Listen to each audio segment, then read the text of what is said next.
Welcome to Campbell Vlogs OFW Life. So for today's video, we will make another juice that very healthy and needed our body. First, we will get a carrots. You don't know guys that carrots full of vitamins and minerals? It's loaded with vitamin A and beta-carotene.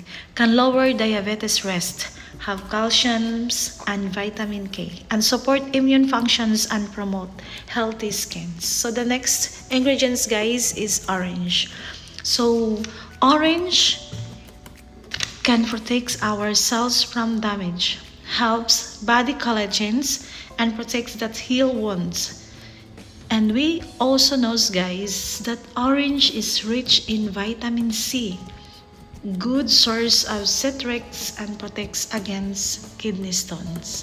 So, diba, napaka-healthy ng orange and carrots sa ating katawan.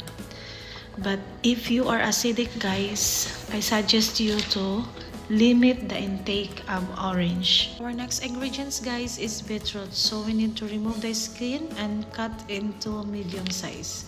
So beetroot is rich in protective antioxidants. It has also anti-cancer properties. It has also anti-inflammation properties. It lower blood pressures and heart diseases risk. Improve digestive health and protect the guts.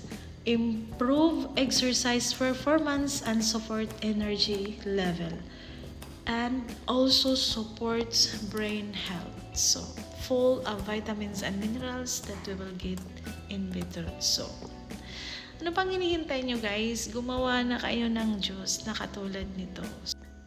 Next, nagsisit up lang po ako dyan ng ating juicer machine para ma-juice na po natin ang mga ingredients na aking kinat kanina.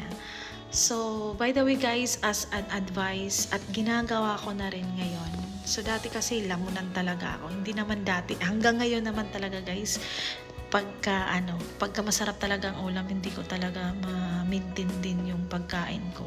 Pero syempre guys, kailangan kung may mga cheat days tayo na kinakain natin yung mga hindi healthy food, so kailangan pa rin natin guys sa mindset natin na we need healthy food para sa ating katawan. Bakit?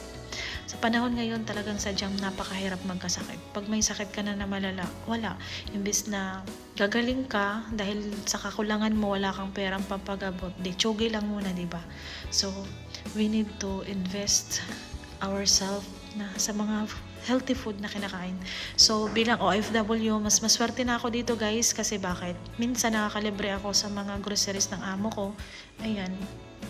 Hindi kasi sila palakain, so for diet sila, talagang may mga ingredients dyan sa rep, ginagawa kong juice. Pero not all the time guys, syempre, mahiya naman din tayo at bumibili naman din ako. Paminsan-minsan. So, sa panahon ngayon, wag natin tipirin ang sarili natin sa mga healthy food na kinakain natin. We need to be healthy guys, para sa katawan natin, para sa pamilya natin. Kasi ako bilang single mom, afraid ako guys na magkasakit. Bakit? Napakahirap magkasakit. Wala tayong savings. Ayan guys. Nagawa na natin ang juice. Tapos nilalagay ko na siya sa bote. Kung hindi nyo naman guys maubos, mas maiging sa bote yung ilagay na ganyan. Kasi mahirap kasi pag plastic. At saka ilalagay natin yan sa refrigerator. Diba, napakasarap niyan guys, try nyo, hindi kayo magsisisi. Full benefits and vitamins and minerals na makukuha nyo, plus napakasarap. Sadyang pagka ganyan ang iniinom ko, minsan hindi na ako nagugutom, yan na lang palagi ang iniinom ko. Pero syempre kailangan din natin balance. Super sarap talaga ng juice na iniinom ko, kaya kayo, wag na kayong magpauli, gumawa na rin kayo ng juice tulad nito. So sa mga hindi pa po naka-subscribe sa YouTube channel ko, please do subscribe para updated kayo sa mga new video na i-upload ko. Thank you for watching. God bless you guys.